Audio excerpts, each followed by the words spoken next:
How's it going, everybody? Today I'm gonna do a quick video. I'm not gonna go in depth, but it's gonna be about 5 things that cause flare-ups and why I avoid doing these things. For those of you who don't know, flare-ups with ME are when many of your symptoms or all of your symptoms worsen for extended periods of time. It's gonna be quick. I'm not gonna go into depth here, but I'm just gonna list 5 things. Number 1, rest and sleep. If you don't get the proper rest and sleep that you need, which is hard to do with ME, and I understand, you're most definitely going to flare up. You have to take time to rest. You have to take time to sleep. You have to prioritize letting your body rest. That's number 1, in no particular order. Number 2, sugar and inflammatory type foods like processed food and sugar. Avoid those at all costs. If you're trying to avoid a flare or you feel a flare coming on, eat as clean as you can to avoid bad flare-up or any flare-up of any kind.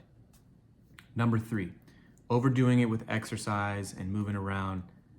We all know with ME, post-exertional malaise, or PEM, is something that we do not want. For those of you who don't know what that is, post-exertional malaise is what happens when you overexert yourself. It's essentially a flare of symptoms that happens after exerting yourself. We all want to avoid that at all costs. Okay, so that's 3.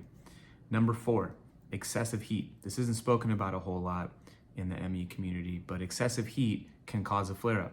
That could be being out in the sun, that could be moving around and getting your temperature high. It could also be too hot of a shower or too hot of a bath. Some people don't know that sometimes they'll take a very hot bath because they're achy, or they'll do an Epsom salt because they're achy, and the water's too hot, triggers a flare-up, does more damage than it does good. So keep that in mind. Number 5, another thing that isn't talked about a whole lot in the ME community is drinking alcohol. Some people drink a lot to deal with the consequences of what ME's done to their life, or feeling better, or numbing the pain emotionally or physically. But also some people just like having 1 glass of wine at dinner. They can both trigger flares. I know they do for me. I don't drink at all. So that's something that I'm surprised isn't talked about more often in the ME community.